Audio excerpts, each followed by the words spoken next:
आपने इस कैरेक्टर को इंटरनेट पर किसी न किसी मीम या कोई उल्टी सीधी हरकतें करते हुए जरूर देखा होगा और आप में से बहुत सारे लोग ये बात जानते होंगे कि बेसिकली बोरैट मूवी सीरीज का कैरेक्टर बोरैट है। लेकिन क्या आपको मालूम है कि ये 2 पार्टर मूवी दुनिया के सबसे कंट्रोवर्शियल मूवीज में से एक है। और आज की इस वीडियो में हम इसी मूवी के बनने और इस मूवी के बिहाइंड द सीन कई सारे पागलपन और सारी कंट्रोवर्सीज के बारे में बताएंगे, जो इस मूवी के लीड यानी एक्टर साशा बैरन कोहेन को जीनियस और क्रेजी दोनों साबित करेंगे। तो फिर देर किस बात की। हे गाइस, मेरा नाम है पंकज सागर और आपका स्वागत है गेमों को हिंदी की एक और फ्रेश वीडियो में। Now without wasting any more time, let's get started.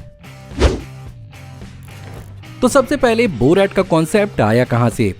इसकी शुरुआत होती है एक्टर साशा बैरन कोहेन के एक वेकेशन से, और वो बेसिकली सदर्न रशिया के अस्त्राखन में थे, जहां पर उन्हें एक ऐसा ज्यूइश डॉक्टर मिला था जिसकी पर्सनैलिटी पर ही उन्होंने बोरैट को मॉडल किया था। हाँ, वो बात अलग है कि इस मूवी के लिए उन्होंने बोरैट की कैजुअल रेसिज्म, मिसोजिनी और बाकी सारे आलतू फालतू के कैरेक्टरिस्टिक्स अपनी तरफ से डाले थे।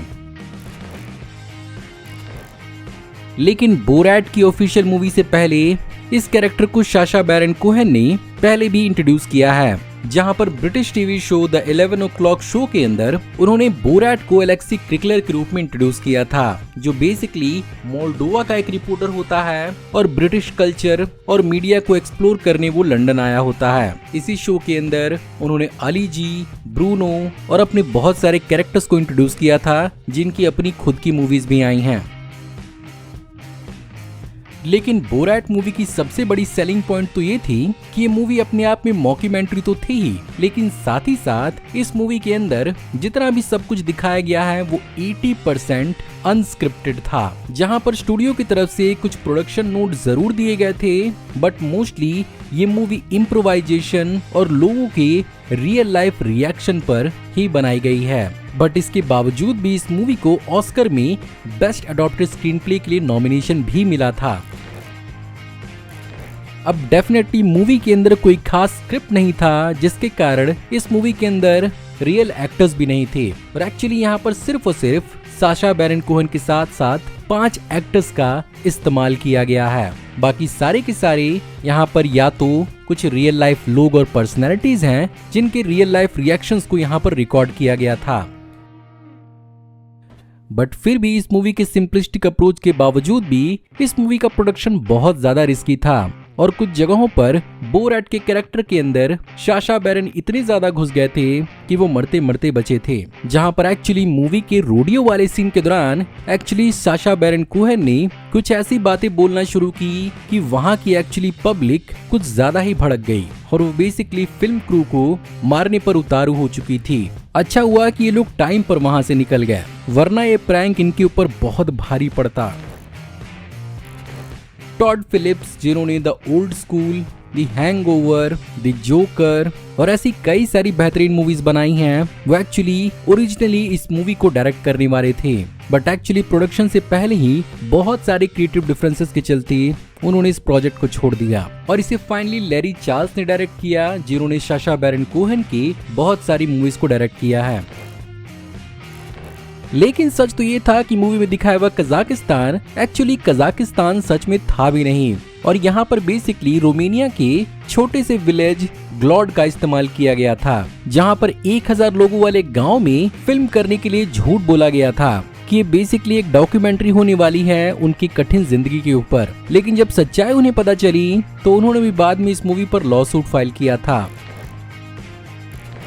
खैर, जो कंट्री कजाकिस्तान थी भी नहीं, उसने इतना ऑफेंस लिया तो कजाकिस्तान का क्या होगा। यही रीजन था कि कजाकिस्तान की फॉरेन मिनिस्ट्री ने न्यूयॉर्क टाइम्स के अंदर 4 पेजेस में इस इशू को एड्रेस किया था कि बोरैट मूवी ने किस तरह से एक गलत छवि दुनिया के सामने प्रस्तुत की है। लेकिन साशा बैरन कोहेन का ही एक ढीठ एटीट्यूड था, जिसने इस अपॉर्चुनिटी को भी मार्केटिंग में चेंज कर दिया। जहां पर मूवी के रिलीज होने से पहले कजाकिस्तान के प्रेसिडेंट व्हाइट हाउस आए थे, और उसी दौरान कजाक एम्बेसी के सामने ही बोरैट के रूप में ड्रेसअप होके उन्होंने प्रेस कॉन्फ्रेंस रखा था और सीधे न्यूयॉर्क टाइम वाले आर्टिकल को गलत बताया था। वेल अब तक तो आप ये समझ ही गए होंगे कि साशा बैरन कोहेन अपने कैरेक्टर्स को लेकर कितना ज्यादा पागल हैं, और यही पागलपन था कि एक्चुअली वो अपने कैरेक्टर्स में बिहाइंड द सीन भी पूरे दिन रहा करते थे। और बहुत सारे लोग को एक्चुअली ऐसा लग रहा था कि ये इंसान सच में कोई इमिग्रेंट है जो इलीगली अमेरिका के अंदर घुसा है, जिसके कारण कई सारे सीक्रेट सर्विस के भी रेडार में उन्हें आना पड़ा था। एंड डेफिनेटली उनके खिलाफ यहाँ पर अरेस्ट वारंट भी निकले थे, जहाँ पर बिहाइंड द सीन लिटरल बोरैट वाली हरकत की वजह से एक होटल ने उनके खिलाफ पुलिस भी बुला दी थी, जहाँ पर फनीली वो अपने अंडरवेयर को अपने पैंट के ऊपर पहन रहे थे और उनके 2 क्रू मेंबर एक्चुअली एक फोन, एक अलार्म क्लॉक और होटल की कुछ चीजों को चुराते हुए पकड़े गए थे, जिसके कारण उन्हें एक दिन के लिए न्यूयॉर्क जेल भी बिताना पड़ा और उन्हें रेस्ट ऑफ द फिल्मिंग के लिए एक लॉयर को अपने साथ रखना पड़ा था। मूवी के अंदर एक बहुत अजीब सा सीन दिखाया जाता है, जहां पर बोरैट को बार में ड्रिंक करने के बाद 2 लड़के अपने आर्मी में लेके जाते हैं, जो बेसिकली एक रियल लाइफ कॉलेज स्टूडेंट्स थे, और प्रोडक्शन ने उन्हें ऐसे ही आल झरूल हरकतें करने को कहा था, और उनके हिसाब से उन्हें ये वादा किया गया था कि ये एक फॉरेन आर्ट फिल्म है और इसे अमेरिका में रिलीज नहीं किया जाएगा। बट डेफिनेटली इस मूवी को अमेरिका में रिलीज किया गया और दोनों स्टूडेंट्स के हिसाब से उन्हें बहुत सारा ह्यूमिलिएशन इस मूवी की वजह से रियल लाइफ में झेलना पड़ा, जिसके कारण उन्होंने अपनी यूनिवर्सिटी तक छोड़ दी, और इसके चक्कर में उन्होंने मूवी पर केस भी किया था जो इनके फेवर में नहीं आया। लेकिन क्या आपको मालूम है कि एक्चुअली बोरैट का सेकंड पार्ट कभी आने ही नहीं वाला था, क्योंकि ये कैरेक्टर इतना ज्यादा कंट्रोवर्शियल था कि साल 2006 में पहली बार अपीयर होने के बाद ये हर जगह पॉपुलर हो गया और बहुत सारी कंट्रीज में एक्चुअली इस मूवी को बैन किया गया था। लेकिन साशा बैरन कोहेन ने लोगों को एक बार फिर से सरप्राइज किया साल 2018 में जिमी किमल के एक सेगमेंट के दौरान, जहां पर वो फिर से बोरैट के रूप में नजर आए और यही सेकंड मूवी को बनाने का एक और नया इंस्पिरेशन बनी। लेकिन मूवी के अंदर जहां पर भी साशा बैरन कोहेन को कज़ाकी लैंग्वेज बोलते हुए दिखाया जा रहा है, क्या वो सच में कज़ाक है? वेल एक्चुअली ऐसा नहीं है। साशा बैरन कोहेन एक जीव हैं, जिसके कारण यहाँ पर उन्होंने कई सारे हिब्रू स्लैंग्स और इजरायली स्लैंग को मिलाकर अपनी एक जिब्रिश कज़ाक लैंग्वेज बनाई थी, जिसकी वजह से ही ये मूवी इजराइल में काफी ज्यादा हिट हुई थी। वहीं पर सेकंड मूवी के अंदर ये चीज और भी हद से ज्यादा पार हुई और यहाँ पर बोरैट की बेटी का रोल प्ले करने वाली मारिया बाक्लोवा का बल्गेरियन लैंग्वेज और कैन डेविटियन का आर्मेनियन लैंग्वेज भी यूज किया गया।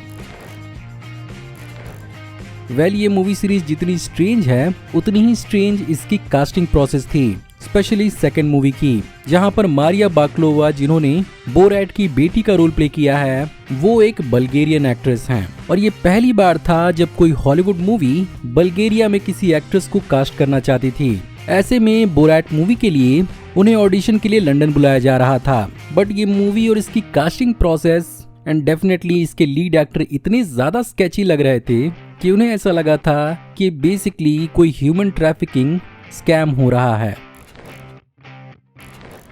वेल अब इतने सारे तमाशे करने के बाद आपको क्या लगता है ये मूवी सीरीज सुपरहिट हुई होगी? वेल पहली मूवी के आने के बाद ही बहुत सारी अरेबियन कंट्रीज ने इस मूवी को आउटराइट बैन किया था, सिर्फ और सिर्फ लेबनान को छोड़ के, जहां पर इस मूवी को हेविली सेंसर किया गया था। एंड ऑफ कोर्स कजाकिस्तान ने इस मूवी को पूरी तरह से नापसंद किया और इसे बैन किया। वहीं पर रशिया में तो इस मूवी के डिस्ट्रीब्यूशन को ही आउटराइट ट्रीजन तक घोषित कर दिया था और किसी को भी इस मूवी को देखने और शेयर करने से मना किया गया था। फिर भी इस मूवी ने सिर्फ और सिर्फ $18 मिलियन की बजट पर $262 मिलियन की कमाई की थी और ऑस्कर्स में बेस्ट एडॉप्टेड स्क्रीन प्ले के लिए नॉमिनेट भी की गई थी। सेकंड मूवी की अगर बात की जाए तो इसे सीधे सीधे Amazon प्राइम पर रिलीज किया गया था, जिसे बनाने में 10 से 20 मिलियन डॉलर्स तक का खर्चा आया था और यहाँ पर ये ऑस्कर अवार्ड्स के अंदर बेस्ट एडॉप्टेड स्क्रीन प्ले और बेस्ट सपोर्टिंग एक्ट्रेस के लिए नॉमिनेट की गई थी। साथ ही साथ मारिया बाक्लोवा को क्रिटिक्स चॉइस अवार्ड में बेस्ट सपोर्टिंग एक्ट्रेस के लिए अवार्ड दिया गया। साथ ही साथ गोल्डन ग्लोब अवार्ड्स के अंदर इसे बेस्ट मोशन पिक्चर म्यूजिकल और कॉमेडी और best actor in a motion picture musical और कॉमेडी के लिए अवार्ड दिया गया। सो गाइज ये थी आज की वीडियो। मैं उम्मीद करता हूँ आपको आज की वीडियो पसंद जरूर आई होगी, और अगर आपको आज की वीडियो पसंद आई हो तो प्लीज वीडियो को लाइक जरूर करिएगा। कमेंट्स में आप बताइए कि क्या आपने इस मूवी को देखा था और आपको ये मूवी कैसी लगी थी। अगर आप इस चैनल पर नए हैं और ऐसे ही क्रेजी फैक्ट्स को जानना चाहते हैं तो प्लीज चैनल को सब्सक्राइब कर लीजिए, क्योंकि हम ऐसी ऑसम वीडियोस चैनल पर लाते रहते हैं। मैं जल्दी ही आपको एक नई वीडियो में देखने को मिलूंगा, तब तक आप हमारी इन वीडियोस को एंजॉय कर सकते हैं। Thank you for watching, see you in the next video. Till then take care, good bye.